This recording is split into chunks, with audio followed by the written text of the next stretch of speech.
सभी को जय Hind and welcome to our channel the Invictus engineer. आज हम अपनी कंप्यूटर फंडामेंटल्स की सीरीज का नेक्स्ट चैप्टर करेंगे, जो है आपका सेकेंडरी स्टोरेज डिवाइसेस। इसमें हमने जो आपके मैग्नेटिक टेप्स थे, जो मैग्नेटिक डिस्क थे, ऑप्टिकल डिस्क थे, वो कवर कर लिए हैं।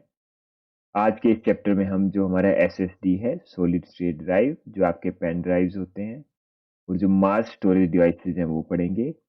इसके बाद हम जो है बेसिक जो मेमोरी का ऑर्गेनाइजेशन सिस्टम होता है उसके बारे में देखेंगे। चलिए शुरू करते हैं। अगर बात करें हम मेमोरी स्टोरेज डिवाइसेस की, तो इसमें जो आते हैं आपके जो एक स्पेशल टाइप ऑफ मेमोरी, यानी अगर बात करें new breed of electronic secondary storage devices, वो आते हैं इसमें। जो आपके अगर बात करें प्राइस रेंज उसका कम होता है, और जो उनकी स्पीड है वो भी ज़्यादा होती है, और मोर उससे काफ़ी ज़्यादा रिलायबल होते हैं। तो इसमें बात करें हम, तो इसमें आते हैं आपके solid state drive, flash drive और मेमोरी कार्ड मेनली। इसके बारे में हम आगे डिटेल में एक एक करके देखेंगे। तो अगर हम बात करें सॉलिड स्टेट ड्राइव की, यानी एसएसडी, जो आजकल जो मोस्ट प्रोमिनेंट जो मेमोरी जो आपका सेकेंडरी स्टोरेज है, वो है आपका SSD. It is a new alternative to hard disk. Hard disk drive जो है उसका नया अल्टरनेटिव है आपका SSD, solid state drive. Basically इसमें जो है आपके जो फ्लैश मेमोरी चिप्स हैं वही आपस में लार्ज अमाउंट में इंटरकनेक्टेड होती हैं, और ये बना हुआ है आपका सेमी कंडक्टर्स का। It is built entirely out of semi conductors, और इसी वजह से इसको नाम मिला है आपका सॉलिड स्टेट। और कोई भी इसमें जो है मूविंग पार्ट आपका नहीं है, जैसे आपका हार्ड डिस्क में जो है कि डिस्क होती थी, उसके ऊपर जो रीडिंग और राइटिंग हेड होता था, तो उसमें जो है मूविंग पार्ट होती। बट अगर बात करें तो ये जो है काफ़ी एक्सपेंसिव है आपका हार्ड डिस्क से। सेम कैपेसिटी की बात करें तो, बट जो है ज़्यादा रिलायबल है, रग्ड है, कम्पैक्ट है और फास्टर है। यानी जो इसकी डिसएडवांटेज वो होगी कि मेनली इसका प्राइस जो है वो आपका ज़्यादा है, बाकी सब इसमें बेनिफिट्स हैं। अगर आप देखें तो ये आ गया आपका हार्ड डिस्क ड्राइव, जो आज सभी सिस्टम में यूज़ होता है। ये आ गया आपका एसएसडी, यानी सॉलिड स्टेट ड्राइव, जो आजकल प्रोमिनेंटली यूज़ होता है आपका।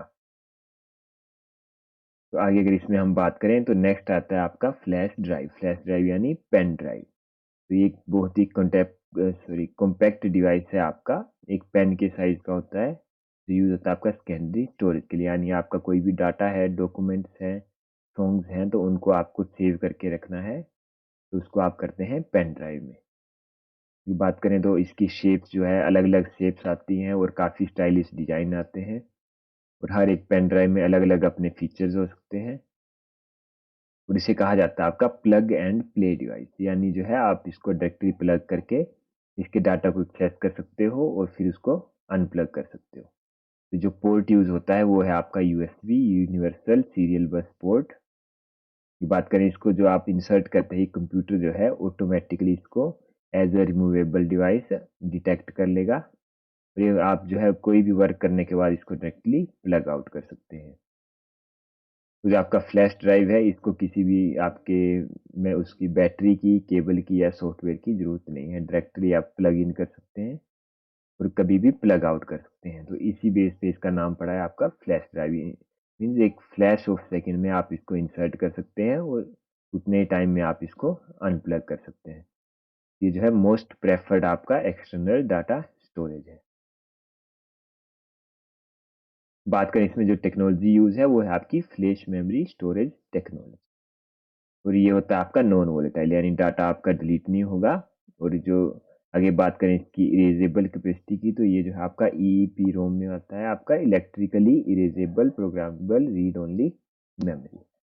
हाईली ड्यूरेबल है, और इसकी लाइफ होती है आपकी 10 ईयर्स। नॉर्मल लाइफ जो आपकी 10 ईयर्स होती है। अगर हम इसके एक फोटो के थ्रू देखें, तो ये आ गया आपका पेन ड्राइव, ये आ गया आपका प्रोटेक्ट टैब इसका, ये आपका जो यूएसबी पोर्ट है जो प्लग इन होता है, ये कवर आ गया आपका, ये मेन बॉडी आ गई, ये आ गया आपका इंडिकेटर। यानी आप जब इंसर्ट करोगे तो ये इंडिकेटर लाइट शो करेगा। ये सभी में नहीं होता है, लेकिन मैक्सिमम जो है पेन ड्राइव जो है वो होता है। ये आपका इसके साथ धागा, या ताकि ये गुम ना हो उसको बांधने के लिए ये आ गया आपका स्ट्रैप होल। नेक्स्ट आता है आपका मेमोरी कार्ड यानी एसडी या एमएमसी, जो आपकी फ्लैश मेमोरी बेस्ड है। ये जो एसडी कार्ड है या मेमोरी कार्ड है, ये भी आपके फ्लैश मेमोरी बेस्ड है। ये भी आपके रिमूवेबल स्टोरेज के लिए यूज होते हैं। ये बेसिकली जो है बहुत ही स्मॉल कॉम्पैक्ट साइज के होते हैं और जो मोबाइल्स वगैरह हैं आपके उसमें यूज होते हैं। तो इसकी अगर बात करें हम एसडी, तो मोस्टली यूज है आपका एसडी। एसडी यानी सिक्योर डिजिटल, और जो एमएमसी है मल्टीमीडिया कार्ड। बात करें तो ये जो है various type of digital devices में यूज होते हैं। मेनली जैसे आपके कैमराज आ गए, मोबाइल फोन्स आ गए, तो इस तरह के जो आपके इक्विपमेंट्स हैं उनमें ये यूज होते हैं। और इन सभी का अपना एक अलग से इंटरफेस होता है और स्पेसिफिक डिजाइन फीचर्स होते हैं, यानी जो है साइज वगैरह जो है वो आपका वेरी करता है नीड के हिसाब से। अगर हम देखें जो पहले जो मेमोरी कार्ड्स आते थे यानी जो कैमरा में यूज होते थे, तो इसमें ये आ गया आपका एक स्विच होता था, राइट प्रोटेक्ट लॉक, यानी ये लॉक होगा आपका तो आप ये जो है आपका डाटा को रीड नहीं करेगा। जब ये ऑन होता है तभी ये वर्क करता है। तो ये जो नोच है आपकी, इसको बोलते हैं डायरेक्शनल नोच, यानी ये हमें गाइड करती है कि कौन सी डायरेक्शन को जो है हमने इंसर्ट करना है या किस कौन सी साइड से जो है मेमोरी कार्ड को इंसर्ट करना है। इसके ऊपर आपका वेंडर का नेम लिखा होता है और स्टोरेज कैपेसिटी, यानी कितने जीबी का है, 64 जीबी का है, 8 जीबी का है, वो सब लिखा होता है। नेक्स्ट आते हैं आपके हाइब्रिड सेकेंडरी स्टोरेज डिवाइस, यानी जो है हाइब्रिड यानी और ज़्यादा एडवांस्ड तरीके से जो है कंप्यूटर की मेमोरी को कैसे आप एनहेंस कर सकते हैं। तो हाइब्रिड स्टोरेज डिवाइस में आपके एसएसडी और एसडीडी, जो आपके सॉलिड स्टेट ड्राइव हैं और जो हार्ड डिस्क ड्राइव हैं, वो दोनों यूज किए जाते हैं एक साथ। इसमें एक तो आता है आपका ड्यूल ड्राइव सिस्टम, यानी दोनों जो आपके यूज करेंगे सेम वे में। सेकंड में जो एसएसडी है वो as a cache memory use होती है, यानी जो जितना भी प्रोसेसिंग होगा वो सब रखा है हमने एसएसडी में, और जो अदर जो डाटा सेविंग होगी वो हम करेंगे हार्ड डिस्क ड्राइव में। इसके बाद नेक्स्ट आता है हमारा मास स्टोरेज डिवाइसेस, यानी कि इनकी जो कैपेसिटी है अप टू ए लिमिट है, यानी जो है आपका 128 जीबी हो गया या एक टीबी हो गया, यानी 1000 जीबी हो गया, तो यहाँ तक लिमिटेड थी। तो अगर बात करें आगे की, अगर कोई बहुत बड़ी ऑर्गेनाइजेशन है तो वो कहाँ पे अपना डाटा को स्टोर करेगी, तो वो आते हैं आपके मास स्टोरेज डिवाइसेस। तो अगर बात करें मास स्टोरेज डिवाइसेस की, तो जैसे कि नेम आपको बता रहा है कि सेवरल ट्रिलियंस ऑफ बाइट्स, यानी ट्रिलियंस ऑफ डाटा जो है स्टोरेज कैपेसिटी होती है। उसमें जो है मल्टीपल यूनिट्स, यानी जो आपके छोटे छोटे यूनिट हैं, जैसे आपके सीडीज हैं, डीवीडीज, आपके डिस्क हैं, उनको ही एक ज़्यादा अमाउंट में यूज़ करके जो है मास स्टोरेज डिवाइसेस बनाए जाते हैं। तो इसके आते हैं मेनली आपके थ्री। पहला आता है आपका डिस्क एरे। डिस्क एरे में जो आपकी मैग्नेटिक डिस्क है उनको ही एक लार्ज नंबर पे यूज़ किया जाता है। नेक्स्ट आता है आपका ऑटोमेटेड टेप लाइब्रेरी। इसमें जो आपकी मैग्नेटिक टेप्स हैं उनको ही एक लार्ज नंबर में एक साथ कलेक्ट करके यूज किया जाता है। थर्ड आता है आपका सीडी रोम जूक बॉक्स, यानी जो इसमें आपके सीडी जो रोम्स हैं, रीड ओनली मेमोरीज, उनको ही एक लार्ज अमाउंट में एक साथ पैक करके यूज किया जाता है। तो इनका जो है बेसिक सी बात है कि इनकी जो है मेमोरी कैपेसिटी तो हाई हो जाएगी, लेकिन जो प्रोसेसिंग टाइम है, एक्सेस टाइम है, वो थोड़ा सा कम होता है। उसको हम देखते हैं सेकेंड्स में। फिर इसमें पहले बात करें, फर्स्ट आता है आपका डिस्क एरे। तो डिस्क एरे में जो है आपकी जो हार्ड डिस्क है या हार्ड डिस्क ड्राइव है, मल्टीपल हार्ड डिस्क ड्राइव को ही एक सिंगल बॉक्स के ऊपर माउंट कर दिया जाता है ताकि एक ज़्यादा आपका स्टोरेज यूनिट बन सके। और इसे बोला जाता है आपका रेड, यानी redundant array of inexpensive disk. जो डिस्क एरे है इसे बोले जाता है आपका रेड टेक्नोलॉजी, यानी redundant array of inexpensive disk. बात करें as a secondary storage device, provides enhanced storage capacity, enhanced performance and enhanced reliability. ये जो है कैपेसिटी भी बढ़ेगी आपकी, परफॉर्मेंस और रिलायबिलिटी सब इसकी ज़्यादा होती है। अगर इसमें बात करें आप में, तो जो एनहेंस्ड परफॉर्मेंस है इसके लिए जो है यूज किया जाता है आपका पैरेलल प्रोसेसिंग या पैरेलल डाटा ट्रांसफर टेक्निक, यानी जितनी मल्टीपल डिस्क है वहां से पैरेलली यानी एक साथ आप डाटा को अचीव कर सकते हैं।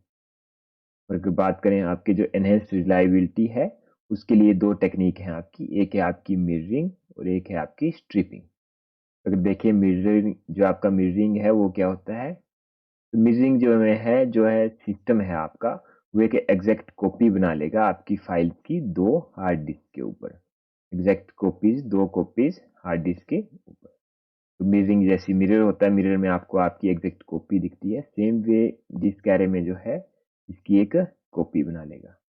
फिर बात करें स्ट्रिपिंग में, तो स्ट्रिपिंग में जो है, स्ट्रिपिंग होता है किसी चीज को 2 हिस्सों में करना या उसको फाड़ना एक तरह से। इसमें जो एक फाइल है उसको पार्टीशन किया जाता है स्मॉल पार्ट्स में, यानी छोटे छोटे पार्ट्स में उसको तोड़ दिया जाता है और जो आपका स्टोरेज है उसमें डिफरेंट लोकेशन में सेव कर देते हैं।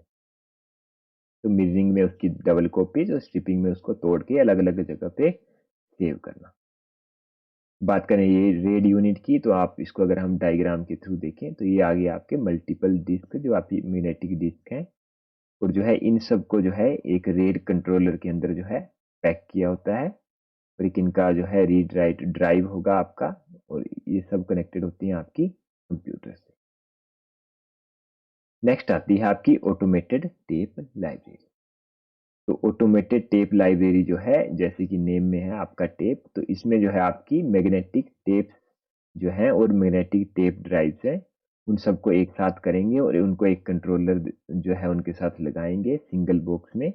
ये बन जाएगा एक लार्ज स्टोरेज यूनिट।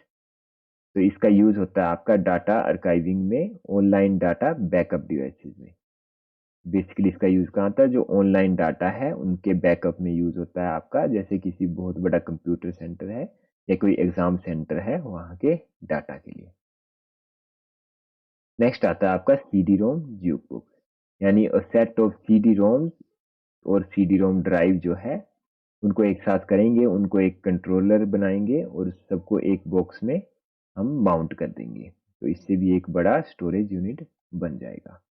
बात करें जो है, जो एक सीडी रोम ज्यूक बॉक्स है उसमें 100 तक जो है आपकी सीडीज को एक साथ रखा जाता है, और स्टोरेज कैपेसिटी जो है, जैसे बात करें हम, एक अगर 4 GB की भी है आपकी, तो अगर हमने इसको जो है 100 लगा दी तो 400 GB तक इसकी कैपेसिटी हो जाएगी। तो इस तरह से सेवरल टेराबाइट्स तक यानी टीबी तक इसकी कैपेसिटी बना सकते हैं। इसका यूज की बात करें तो इसका यूज होता है आपका जहाँ पे हमें सिर्फ रीड ओनली डाटा रखना है, यानी जो है आपका म्यूजियम्स हो गए, ऑनलाइन जो म्यूजियम है, ऑनलाइन डिजिटल लाइब्रेरीज हैं, या ऑनलाइन जो इंसाइक्लोपीडिया है, यानी जो आपकी एजुकेशनल वेबसाइट्स हैं, उन सब में यूज होते हैं आपके सीडी ज्यूक बुक्स। नेक्स्ट एक टर्म आती है आपकी इसमें, अभी हमने पढ़ी डाटा बैकअप। तो डाटा बैकअप क्या होता है उसके बारे में देखते हैं। तो डाटा बैकअप क्या है? डाटा बैकअप आपकी प्रोसेस है जो आपका डाटा है उसकी एक सेम कॉपी बनाना आपके सेकेंडरी स्टोरेज बैकअप डिवाइस में। जो आपके पास ऑनलाइन डाटा है उसकी एक सेम कॉपी बनाना आपके सेकेंडरी स्टोरेज बैकअप डिवाइस में, ताकि इन केस अगर आपका डाटा कहीं पे लॉस हो जाता है तो आप उसको दोबारा से अचीव कर सकते हैं। जैसे आपका व्हाट्सएप पे भी आता है बैकअप ऑप्शन, तो इन केस अगर आप व्हाट्सएप डिलीट कर देते हो तो दोबारा से व्हाट्सएप डालने पर आप उस डाटा को दोबारा से अचीव कर सकते हैं, आपके मैसेज को, इमेजेस को। ये होता है आपका कॉपी जो है उसको यूज किया जाता है एज ए ऑफलाइन स्टोरेज। जो आपका ऑनलाइन स्टोरेज है उसकी कॉपी बनाएंगे ऑफलाइन स्टोरेज में। इसको हम किसी भी समय जो है बैकअप डिवाइस से उसको रिस्टोर कर सकते हैं वापस ऑनलाइन स्टोरेज के। बात करें कि इसकी जरूरत क्यों पड़ी, तो अगर आपकी डिस्क है या जो आपका सिस्टम है वो क्रैश कर जाए, कोई वायरस एंटर कर जाए, या आपका कोई हार्डवेयर कंपोनेंट छोड़ जाए, या आप किसी फाइल को जो है गलती से आपने खुद डिलीट कर दिया, या मान लीजिए कोई आपका नेचुरल डिजास्टर आ गया, फायर आ गई, अर्थक्वेक आ गया और आपका कंप्यूटर जो है वो डैमेज हो गया। ये बात करें जो जितना वो टाइम लगता है आपका रिक्रिएट फाइल्स में, उसमें जो है काफ़ी ज़्यादा लगता है। अगर बात करें, इसके कहने का मतलब ये है कि amount of time it would take us to recreate all files, यानी अगर हम उन फाइल्स को दोबारा से बनाएं, दोबारा से क्रिएट करने जाएं तो बहुत ज़्यादा टाइम लग जाएगा, जबकि बैकअप से उनको वापस लाने में जो है बहुत कम टाइम लगेगा, यानी फ्यू मिनट्स का काम है सिर्फ। कि बात करें हमें टाइप्स ऑफ बैकअप की, तो इसमें आते हैं आपके फुल बैकअप और एक आता है आपका इंक्रीमेंटल बैकअप। तो फुल बैकअप में क्या होता है, आपका जितना भी डाटा है, ऑनलाइन डाटा है, उस सबको जो है सेकेंडरी डिवाइस में कॉपी कर लिया जाता है। ये जो है बेस सबसे सिंपलर प्रोसेस है और जो है थोड़ी सी सेफर है, यानी जो आपका इंक्रीमेंटल बैकअप है उससे ज़्यादा सेफ है। अगर रिस्टोर करना है तो उसके लिए हमें जो है जितनी भी फाइल्स हैं उनको जो है सिर्फ एक प्लेस पे सर्च करना है, वो हमें वापस मिल जाएगी। नेक्स्ट आता है आपका इंक्रीमेंटल बैकअप। तो इंक्रीमेंटल बैकअप की जरूरत क्यों पड़ी आपको, क्योंकि फुल बैकअप में जो है आपका जो है बहुत सारा स्टोरेज आपका यूज हो जाएगा, जबकि जो इंक्रीमेंटल है इसमें जो है जो आपका ओल्ड बैकअप है, या बात करें हम सिर्फ जो न्यूली क्रिएटेड जो आपको लगता है कि जरूरी फाइल्स हैं वही आपकी सिर्फ ऑनलाइन से ऑफलाइन स्टोरेज में यानी बैकअप में सेव होंगी। और ये फास्टर है क्योंकि इसमें जो है कम फाइल भी आपकी ऐड होंगी। तो अगर हमें किसी फाइल को रिस्टोर करना है तो हमें जो है अलग अलग बैकअप में उसको सर्च करना पड़ेगा। जैसे अगर हमने डॉक्यूमेंट का बैकअप बनाया है तो डॉक्यूमेंट में करना पड़ेगा, किसी इमेज का बनाया है अलग से इंक्रीमेंटल में तो इमेज में करना पड़ेगा। तो इस तरह से हमें अलग अलग सर्च करना पड़ेगा। फिर बात करें बैकअप पॉलिसी की, तो इसमें सबसे पहले आता है कि पीरियोडिसिटी ऑफ बैकअप, यानी कितने टाइम बाद आपको जो है बैकअप करना चाहिए। तो अगर इसमें अगर बात करें हम, तो ये डिपेंड करता है आपके यूज के ऊपर या आपकी जो है डॉक्यूमेंट की इंपॉर्टेंस के ऊपर। अगर जो यूजर है वो बहुत कम फाइलें बनाता है तो डेली या वीकली जो है इंक्रीमेंटल बैकअप आपके लिए सफिशिएंट है। अगर फ्रीक्वेंटली जो है मतलब काफ़ी उसका काम ही मेनली यही है फाइल्स वगैरह बनाना, जो फुल बैकअप्स हैं वीकली फुल बैकअप्स वो आपके सेफर रहेंगे। बात करेंगे कौन सा स्टोरेज मीडिया जो है आपका वो बैकअप में यूज कर सकते हैं, तो सबसे पहले अगर स्मॉल बैकअप्स हैं आपके तो आप सीडी या पेन ड्राइव यूज कर सकते हैं। और अगर ज़्यादा बड़े आपके बैकअप हैं तो आप मैग्नेटिक टेप्स का यूज कर सकते हैं। फिर बात करें कि बैकअप कौन बनाएगा, तो पीसी के केस में अगर आप कंप्यूटर हैं तो आपको खुद यानी जो यूज़र है उसको करना पड़ेगा। अगर आप किसी ऑर्गेनाइजेशन में हैं, बड़े कंप्यूटर सेंटर में हैं, तो जो उसका एडमिनिस्ट्रेशन है ये उनका काम है। ये बात करें तो इस नेक्स्ट आता है कि जो बैकअप मीडिया है आपका, तो उसको कहाँ से स्टोर करना है, आपका जो स्टोर कहाँ करना है बैकअप मीडिया बैकअप डाटा से। तो जो आपका स्टोर है बैकअप डाटा मीडिया जो है उसको स्टोर आपको करना चाहिए, जैसे आपकी बिल्डिंग है यहाँ पे, यानी आपकी कोई इंस्टीट्यूट है तो उससे जो है कुछ दूरी पर आपको किसी सेफ बिल्डिंग में या दूसरी जगह पे जो आपकी नेचुरल कैलेमिटीज से या एक्सीडेंट से थोड़ा सा बचने की उम्मीद हो वहां पर आपको स्टोर करना चाहिए।